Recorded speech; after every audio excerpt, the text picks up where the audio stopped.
ठीक है भाई, ले लो। तो देखिए स्टूडेंट्स, अभी अपने अब तक क्या पढ़ लिया है, अपने अब तक जो पढ़ा है वो पढ़ा है रेट, ठीक है, calculation of rate, representation of rate and क्या पढ़ा है, यूनिट ऑफ रेट, ठीक है, एंड रेट कांस्टेंट।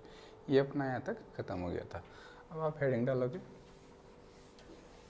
अब जो हेडिंग डालने जा रहे हो वो हेडिंग और भी इम्पोर्टेंट है, ठीक है। जो हेडिंग अब आप डालने जा रहे हो वो और भी इम्पोर्टेंट है, जिसका नाम क्या है, जिसका नाम है फैक्टर्स अफेक्टिंग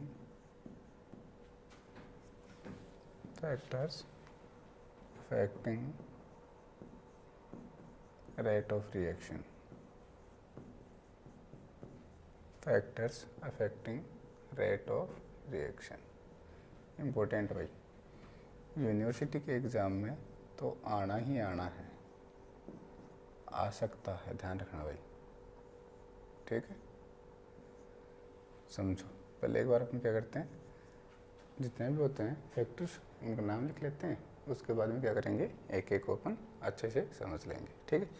पहला जो फैक्टर्स है वो है कंसंट्रेशन ऑफ रिएक्टेंट। दूसरा जो फैक्टर है वो है नेचर ऑफ रिएक्टेंट, ठीक है। तीसरा इसका जो फैक्टर है उसको आप कह दो टेम्परेचर,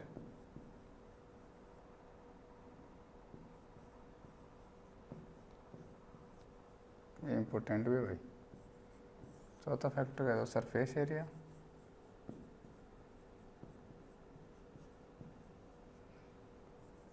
पांचवा इसका जो फैक्टर है वो है इफेक्ट ऑफ कैटलिस्ट,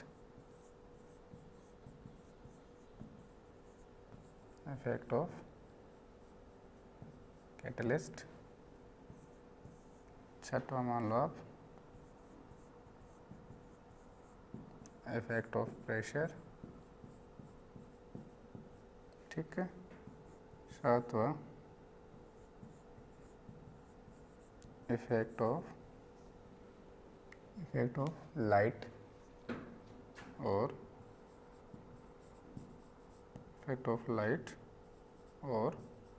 हीट, ठीक है भाई, इफेक्ट ऑफ लाइट और हीट आ गया समझ में।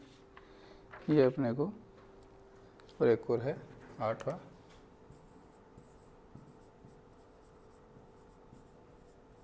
नेचर ऑफ सॉल्वेंट, ठीक है भाई। ये कुछ मेन क्या है, factors affecting rate of reaction, ठीक है। अब एक एक को ध्यान से समझते रहते हैं अपन, ध्यान रखना भाई, एक एक को अच्छे से समझते हैं, कोई आपको दिक्कत नहीं आएगी। पहला देखो, पहला कौन सा है, कंसंट्रेशन ऑफ रिएक्टेंट। तो आपने देखा है अकॉर्डिंग टू रेट लो,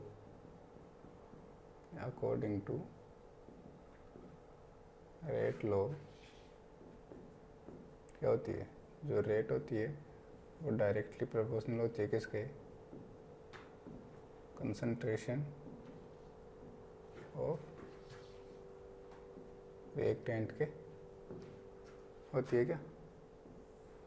अरे आप ऐसे क्या करते थे, R = K concentration of A⁴n1 करते थे नहीं करते थे, ठीक है, करते थे।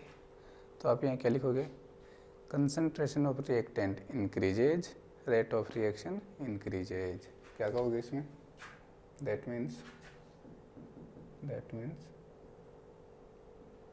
शॉर्ट में लिख रहा हूँ भाई, concentration of reactant increases, rate of reaction increases, ध्यान रखना, आए समझ में। Very good. दूसरा factor, nature of reactant, nature of reactant. इसमें पहला है फेज। पहला क्या है? फेज। रिएक्टेंट की फेज देखते हैं अपन। अगर सारे रिएक्टेंट जो हैं वो गैसियस फेज में हैं, मतलब रिएक्टेंट की अगर फेज सेम है तो रिएक्शन क्या होगी? फास्ट होगी। अगर सारे रिएक्शन गैसियस फेज में हैं तो रिएक्शन और भी फास्ट होती है as compare to liquid and solid. ध्यान रखना इस बात का। अगर सारे रिएक्टेंट गैसियस फेज में हैं तो उनकी जो स्पीड होगी, उनकी जो रेट होगी उस रिएक्शन की, वो फास्ट होगी as compare to liquid state and solid state. याद रखना इस बात का। तो अगर फेज की बात करते हो आप, ठीक है, तो गैस फेज में स्पीड सबसे ज़्यादा होगी, रेट ऑफ रिएक्शन सबसे ज़्यादा होगी। फिर किस में होगी? लिक्विड में, ठीक भाई। और सबसे कम किस में होगी? सॉलिड फेज में। ध्यान रखना ये फेज है, ठीक है। तो रेट ऑफ रिएक्शन सबसे ज़्यादा किस में होगी? गैसियस फेज में, फिर लिक्विड फेज में, फिर सॉलिड फेज में। गैस की जो रेट ऑफ रिएक्शन है वो, इसका ऑर्डर यह होगा। दूसरा आपने पढ़ रखा होगा होमोजेनियस हेटेरोजेनियस नेचर, ठीक है। क्या पढ़ रखा होगा? होमो हेटेरो, ऐसे लिख रहा हूँ मैं, ठीक है, होमो हेटेरो। तो क्या लिखोगे आप कि जो होमोजेनियस मिक्सचर होता है उसकी रेट ज़्यादा होती है किससे? हेटेरोजेनियस मिक्सचर से, ठीक है। आप इसको कह सकते हो नेचर ऑफ मिक्सचर, या फिर कह सकते हो मिक्सचर की नेचर, ठीक है, ओके। और तीसरा जो है, तीसरा इसका है स्टेबिलिटी का, तो कुछ भी कह दो आप, ठीक है। इसका जो तीसरा फैक्टर है, आपको पता है कोई भी केमिकल स्पीसीज है, कोई भी केमिकल स्पीसीज है, वो जितनी ज़्यादा स्टेबल होगी, वो जितनी ज़्यादा स्टेबल होगी उसकी रेट रिएक्टिविटी उतनी क्या होगी? कम होगी। देखो समझना, आप अपनी जगह बहुत ज़्यादा स्टेबल हो तो आप रिएक्ट करना क्यों चाहोगे? ठीक है।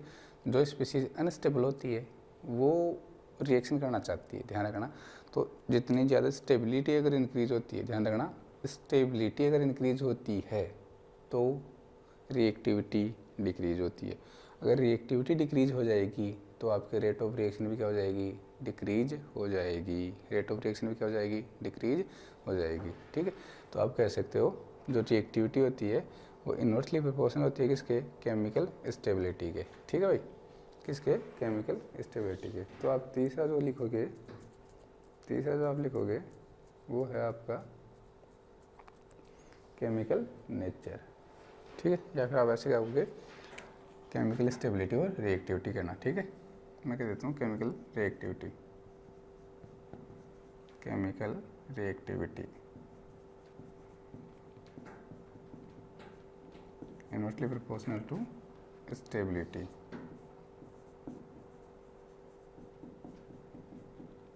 ये ज़िंदगी में हमेशा याद रखना, reactivity inversely proportional to stability.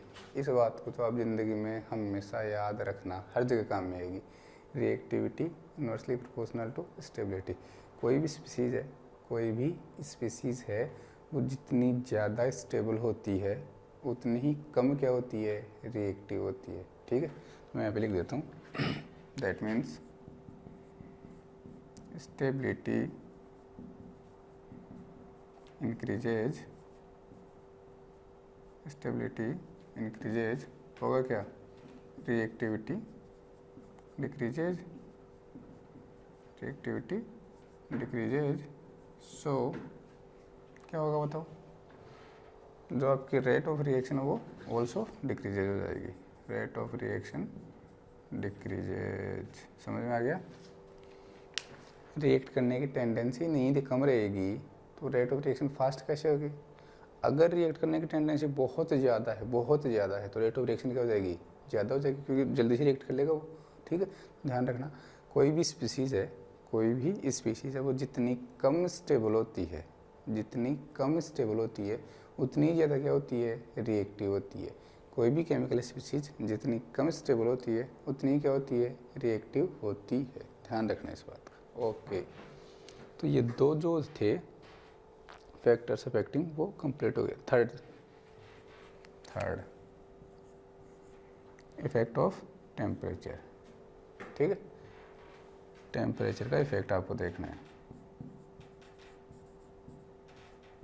तो जनरली ये कहा जाता है, ध्यान रखना, जो टेम्परेचर होता है वो प्रोपोर्शनल होता है किसके, रेट ऑफ रिएक्शन के। टेम्परेचर जो होता है वो प्रोपोर्शनल होता है किसके, रेट ऑफ रिएक्शन से। होता क्या है, सुनना, जितनी भी केमिकल रिएक्शंस होती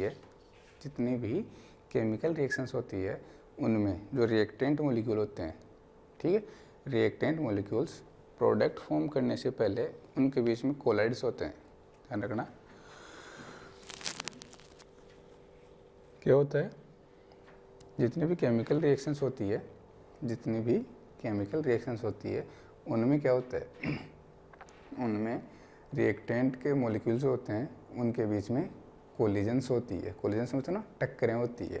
ठीक है, ध्यान रखना, कोई भी केमिकल रिएक्शन प्रोडक्ट फॉर्म करने से पहले उस केमिकल रिएक्शन में रिएक्टेंट मॉलिक्यूल्स के बीच में क्या होती है, कोलिजन्स होती है। कोलिजन्स जितनी ज़्यादा होगी प्रोडक्ट फॉर्मेशन की रेट उतनी ही क्या होगी, ज़्यादा होगी। ध्यान रखना, कोलिजन्स जितनी ज़्यादा होगी प्रोडक्ट फॉर्मेशन की रेट उतनी ही क्या होगी, ज़्यादा होगी। तो ये कहा जाता है on increasing temperature kinetic energy of molecules increases. ठीक है भाई, मॉलिक्यूल्स की काइनेटिक एनर्जी क्या हो जाएगी, इंक्रीज हो जाएगी। अगर मॉलिक्यूल की काइनेटिक एनर्जी इंक्रीज हो गई तो वहाँ पे कोलिजन इंक्रीज हो जाएंगे। ठीक है, और कोलिजन इंक्रीज हो गए तो रेट ऑफ रिएक्शन इंक्रीज हो जाती है। ध्यान रखना है आप। तो मैं लिख देता हूँ,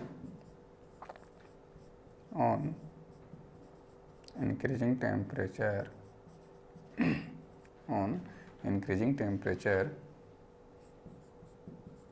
kinetic energy of molecules increases, so collisions between, अब ध्यान रखना ये बिटवीन लिखते हैं ऐसे, जैसे मैंने नॉन ने बताया वैसे ये क्या है, between. So collisions between reacting molecules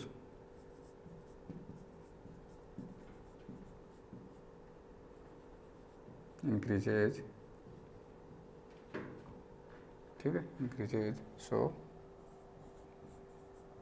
rate of reaction also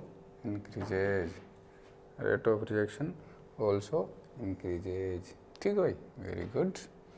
अब यहाँ पे एक और थोड़ा बहुत एडिशनल चीज़ है वो देख लेना भाई, temperature coefficient.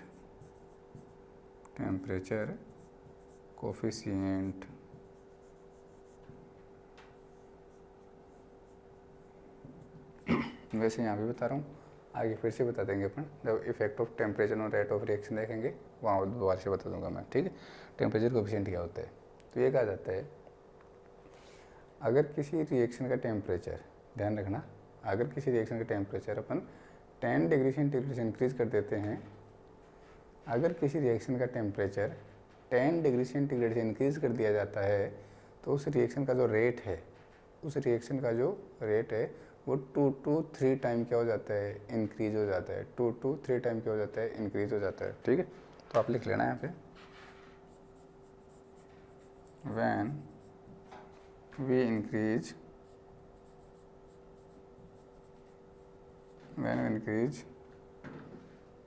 temperature by 10 degree centigrade of a reaction,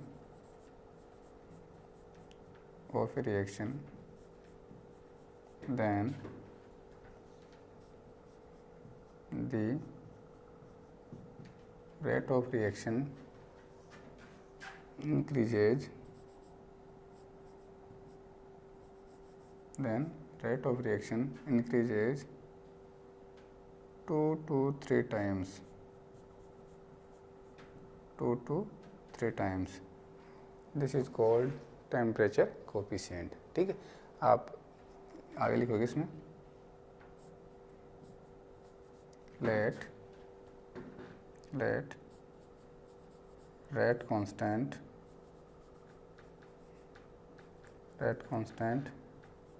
at temperature T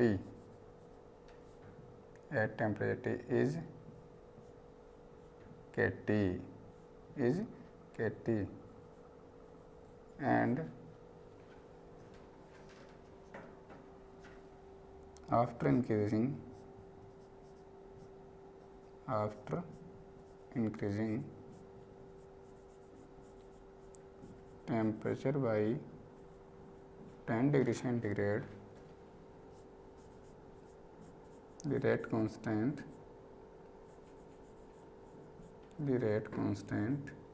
is KT plus 10। ध्यान रखना, जो नॉर्मल रेट कांस्टेंट है टी टेम्परेचर पे वो तो क्या होगा, KT होगा, और जो रेट कांस्टेंट होगा 10 डिग्री सेंटीग्रेड टेम्परेचर को इंक्रीज करने के बाद में वो क्या हो जाएगा, KT plus 10। ध्यान रखना, देन ये कहा जाता है KT plus 10 over KT। ठीक है भाई, KT plus 10 over KT is approximately equal to 2 to 3 times, 2 to 3 times। ये आपका जो आया है KT plus 10 over KT। ठीक है भाई, इसी को क्या कहते हैं, टेम्परेचर कोफिशिएंट। रखना इस बात का, क्या कहते हैं उसको, टेम्परेचर कोफिशिएंट आप उसको कहते हो। समझ में आ गया, आगे समझ में, बहुत बढ़िया। ठीक है भाई, जनरली क्या याद रखोगे, on increasing temperature rate of reaction increase because kinetic energy of molecules increasing with increasing in temperature, so collisions between reacting species या reacting molecules increases, so rate of reaction increases। ठीक है भाई, very good. आप एक बार इनका pose करके आप इसको उतार लो। ठीक है, फिर अपन आगे बढ़ते हैं। चौथा जो अपना है सरफेस एरिया। ठीक है, बैठाओ इसको, ओके। तो चलो चौथे फैक्टर्स की तरफ अपन बढ़ते हैं आगे, जिसका नाम है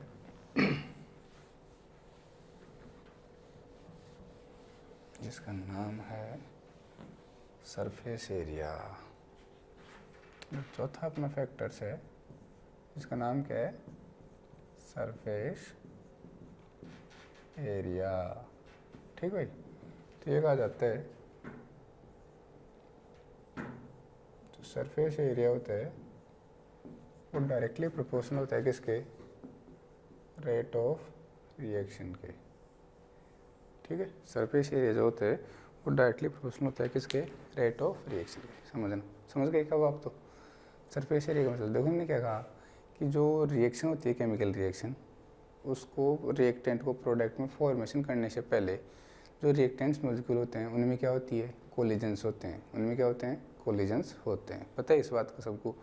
अब मुझे बताओ कि कोलिजन्स होने के लिए एरिया जितना ज़्यादा होगा, कोलिजन्स उतने इजीली होंगे क्या? मतलब आपको जगह ज़्यादा मिल जाए लड़ाई करने के लिए, आपको लड़ाई करने के लिए जगह ज़्यादा मिले एक तो, और एक जरा सी जगह में आप लड़ो, बताओ बेटर लड़ाई कहाँ होगी, जहाँ जगह क्या होगी, ज़्यादा होगी। ठीक है, तो सरफेस एरिया जितना ज़्यादा होगा तो वहाँ पे क्या होगा, कोलिजन्स बेटर होंगे। कोलिजन्स अगर बेटर होंगे तो रेट ऑफ रिएक्शन क्या होगी, ज़्यादा होगी। ध्यान रखना, रेट ऑफ रिएक्शन क्या होगी, ज़्यादा होगी। आपने देखा होगा जो लकड़ी का बुरादा होता है, पाउडर ऑफ वुड, लकड़ी का जो पाउडर होता है, ठीक है, अगर एक तो आप उसको जलाओ, उसको बर्न करो, और एक और नॉर्मल लकड़ी को बर्न करो, ठीक है, तो ईजिली जो बुरादा है वो ईजिली बर्न हो जाएगा। रीज़न क्या है कि उसका सरफेस एरिया क्या है, ज़्यादा है, उसका सरफेस एरिया क्या है, ज़्यादा है। आपको कैल्शियम कार्बोनेट की रिएक्शन करवानी है, ठीक है, किसकी रिएक्शन करवानी है, कैल्शियम कार्बोनेट की रिएक्शन करवानी है किसी से भी। तो आपने देखा है जो चौंक होती है अपनी, ठीक है, चौंक होती है ना लिखने की, वो चौंक कैल्शियम कार्बोनेट ही होती है। क्या होती है, कैल्शियम कार्बोनेट ही होती है। तो एक तो आपने बिल्कुल सॉलिड चौंक ले रखी है और एक आपने क्या कर रखा, उसी चौंक को थोड़ा पीस के क्या बना दिया, उसका पाउडर बना दिया। अब बताओ सरफेस एरिया किसका ज़्यादा, पाउडर का या चौंक का, किसका ज़्यादा, पाउडर का। तो जिसका सरफेस एरिया ज़्यादा होगा, जिसका सरफेस एरिया ज़्यादा होगा उसका बताओ क्या होगा, रेट ऑफ रिएक्शन भी क्या होगी, ज़्यादा होगी। आप यहाँ पे क्या लिख सकते हो, surface area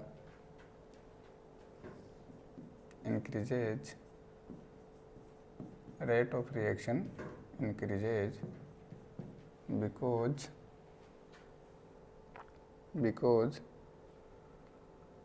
extent of collision increases.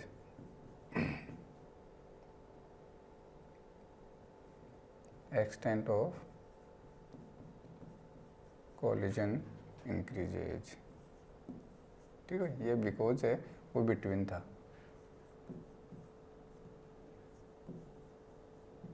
जो बिकॉज होता है उसको मैं ऐसे लिखता हूँ भाई, ध्यान रखना, और जो बिटवीन होता है उसको मैं ऐसे लिखता हूँ, ध्यान रखना इस बात का। तो आप ये शॉर्ट टर्म्स यूज़ नहीं करोगे जब नोट्स पेपर प्रिपेयर कर रहे हो, उस टाइम पे ये शॉर्ट टर्म्स आपको यूज़ नहीं करनी है, ठीक है। तो surface area increases, rate of reaction increases, क्योंकि वहाँ पे जो कोलिजन होते हैं वो बेटर होते हैं, उनकी एक्सटेंट क्या होती है, बेटर होती है। तो आप कह सकते हो जो रेट ऑफ रिएक्शन होगी, रेट ऑफ रिएक्शन होगी वो एक तो पाउडर्ड फॉर्म होगी,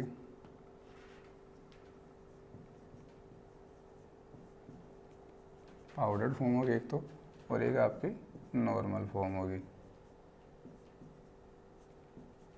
तो कौन से फॉर्म में ज़्यादा होगी rate of reaction, powdered form में ज़्यादा होगी, इस बात का ध्यान रखना, पाउडर्ड फॉर्म में ज़्यादा होगी। और आप एग्जाम्पल वो वुड वाला भी याद रखना भाई, आपको बर्न करवाना है एक तो लकड़ी को और एक उसके बुरादे को। फर्स्ट पहले कौन बर्न हो जाएगा, उसका बुरादा पहले बर्न हो जाएगा, ध्यान रखना इस बात का। तो जो पाउडर्ड फॉर्म होती है उसमें रेट ऑफ रिएक्शन क्या होती है, ज़्यादा होती है। क्यों होती है, क्योंकि पाउडर्ड फॉर्म का सरफेस एरिया क्या हो जाता है, ज़्यादा हो जाता है। पाउडर्ड फॉर्म का सरफेस एरिया क्या हो जाता है, ज़्यादा हो जाता है, जिससे जो कोलाइडिंग मॉलिक्यूल्स हैं वो बेटर एक्सटेंट में कोलिजन करते हैं, जिससे रेट ऑफ रिएक्शन क्या हो जाती है, ज़्यादा होती है as compare to solid, as compare to their solid. जो पाउडर्ड फॉर्म है उसी के सॉलिड में, ठीक है। नॉर्मल फॉर्म क्या लिखोगे, नॉर्मल फॉर्म, नॉर्मल फॉर्म, ठीक, very good. Number 5, effect of catalyst.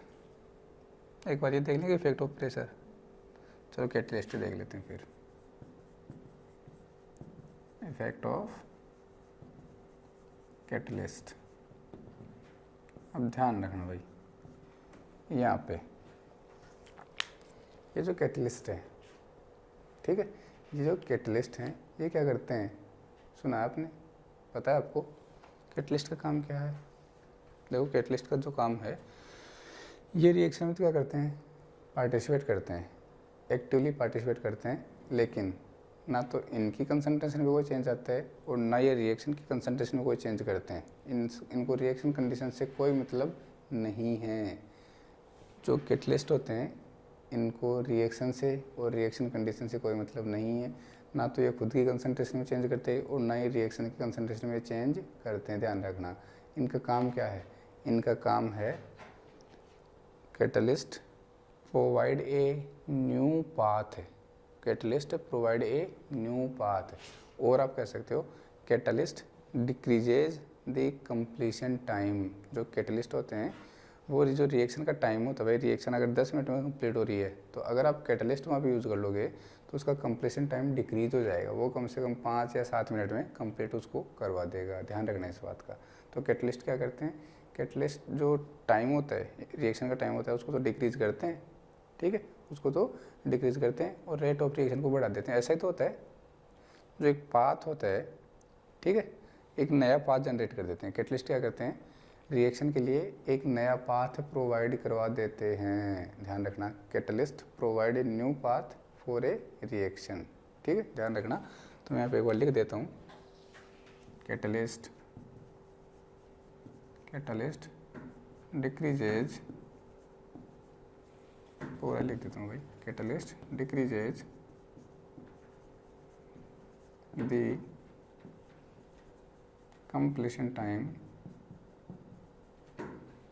completion time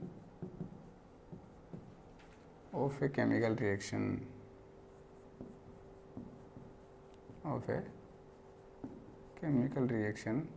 by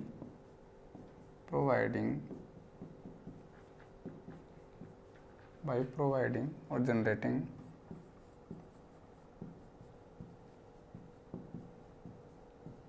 a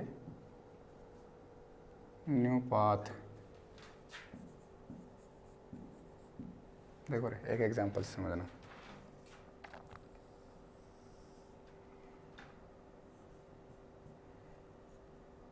इधर के एक विलेज है ए, ठीक है, इधर एक विलेज है ए, इधर दूसरा विलेज है बी। ठीक, आपको एक विलेज से दूसरे विलेज जाना है, क्या करना है? एक विलेज ए है, या फिर आप ऐसे कर लो, इसको तो मान लो हिंदुस्तान, इसको तो मान लो आप क्या, हिंदुस्तान, और ये कौन है आपका? पाकिस्तान। ये कौन है आपका? पाकिस्तान। बॉर्डर की बात करें भाई अपन, ठीक है, ये पाकिस्तान है। आ रहा है समझ में? अब क्या होगा, हिंदुस्तान को कहाँ जाना है? पाकिस्तान में जाना है। और जब पाकिस्तान में उनको कहाँ आना है? हिंदुस्तान में आना है। तो एक ये पहाड़ है, ये क्या है? एक हिल है आपका, ठीक है, उस हिल को क्रॉस करके जाना होता है। ठीक है भाई, जो हिंदुस्तानी है उनको अगर पाकिस्तान में जाना है तो क्या करेंगे? इस हिल को क्रॉस करके जाएंगे, इस पहाड़ को क्रॉस करके जाएंगे। और सेम कहानी किन के लिए होगी? पाकिस्तान के लिए। अगर वो इधर आएंगे, हिंदुस्तान आएंगे, तो उनको भी ये पहाड़ क्रॉस करके आना पड़ेगा। ठीक है, अब क्या हो, ये रास्ता थोड़ा लंबा है, ये रास्ता क्या थोड़ा लंबा, इसमें टाइम ज़्यादा लगता है, क्योंकि कितना दूरी से होकर आपको जाना पड़ता है।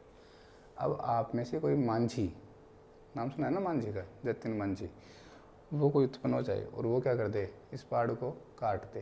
क्या कर दे? इस पहाड़ को काट दे, और क्या करते? एक सुरंग बना दे आपके लिए। क्या करते? एक सुरंग बना दे। ये लो, ये क्या है आपकी? एक सुरंग है, टनल है। ये क्या बना दी? टनल बना दी किसी ने। तो अब क्या हुआ? अब क्या आप डायरेक्ट इधर से इधर जा सकते हो क्या? अरे जा सकते हो क्या? बिल्कुल जा सकते हैं। ठीक है, अब आप इधर से उधर जा सकते हो। तो ऐसा थोड़ी है कि हिंदुस्तानी केवल पाकिस्तान में जा सकते हैं, पाकिस्तानी भी तो आ सकते हैं ना इस रास्ते से। ठीक है, तो जो आपका कैटलिस्ट है ना, जो आपका कैटलिस्ट है, वो किसी के साथ भेदभाव नहीं करता, वो किसी के साथ भेदभाव नहीं करता। देखो कैटलिस्ट ने क्या किया? Provide a new path. Catalyst ने एक तो रिएक्शन का टाइम घटा दिया। देखो आप पहले इतना दूर होके जा रहे थे, कितना टाइम लग रहा था। अब जैसे ही कैटलिस्ट आपने डाला, उस कैटलिस्ट ने रिएक्शन के लिए नया रास्ता बना दिया। देखो डायरेक्ट सुरंग बना दी, ठीक है, सीधा रास्ता बना दिया, आप सीधे जाओ। तो उसने एक प्रोवाइड ए न्यू पाथ क्या कर दिया? आपके लिए एक नया पाथ जनरेट कर दिया। और जो रिएक्शन का कंप्लीशन टाइम था उसको क्या कर दिया? डिक्रीज कर दिया। रिएक्शन के कंप्लीशन टाइम को क्या कर दिया? डिक्रीज कर दिया। तो कैटलिस्ट का काम क्या होता है? कैटलिस्ट रिएक्शन टाइम को क्या करता है? डिक्रीज करता है, और एक न्यू पाथ जनरेट करता है या प्रोवाइड करवाता है। किसके लिए? रिएक्शन के लिए। अब ध्यान रखना, जो कैटलिस्ट है वो उसके लिए प्रोडक्ट भी वही है जो रिएक्टेंट है, और रिएक्टेंट भी वही है जो प्रोडक्ट है। वो किसी के साथ भेदभाव नहीं करता है। ठीक है, वो जो पाथ आपको प्रोवाइड करवा रहा है, वो पाथ दोनों के लिए क्या रहता है? सेम रहता है। दोनों रिएक्टेंट वापस प्रोडक्ट में जा सकते हैं, तो रिएक्टेंट प्रोडक्ट में जा सकते हैं, और प्रोडक्ट वापस कहाँ आ सकते हैं? रिएक्टेंट में आ सकते हैं, सेम रास्ते से। ऐसा नहीं है कि केवल ये एक ही तरफ का है, वन वे, ऐसा नहीं है। तो हमने क्या कहा? कैटलिस्ट क्या करते हैं?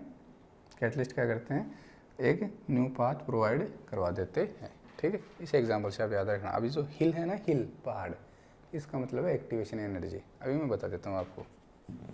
जो कैटलिस्ट होते हैं वो दो टाइप के होते हैं, एक पॉजिटिव कैटलिस्ट, एक तो होता है पॉजिटिव कैटलिस्ट, और एक होता है आपका नेगेटिव कैटलिस्ट। ठीक भाई, जो पॉजिटिव कैटलिस्ट होते हैं वो क्या करते हैं, इंक्रीजेज रेट ऑफ रिएक्शन। और ये जो होते हैं इसमें क्या लिखोगे आप, डिक्रीजेज रेट ऑफ रिएक्शन। अभी मतलब समझाता हूँ उनके क्या होता है। देखो भाई, मैं यहाँ पे पॉजिटिव, चलो इसका तो यहीं बना देता हूँ, मैं इसका करो यहीं बना देता हूँ।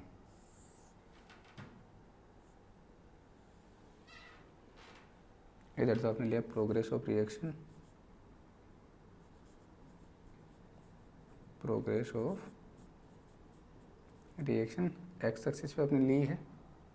ठीक है, और इधर आपने लिया पोटेंशियल एनर्जी। क्या ली है, पोटेंशियल एनर्जी, पोटेंशियल एनर्जी आपने ली है। ठीक है, पीई। अब मैं ध्यान रखना, आगे इसको क्या लिखूंगा, आगे से क्या लिखूंगा, पीई लिखूंगा, शॉर्ट में लिखूंगा। तो ये जो कर्व बनता है,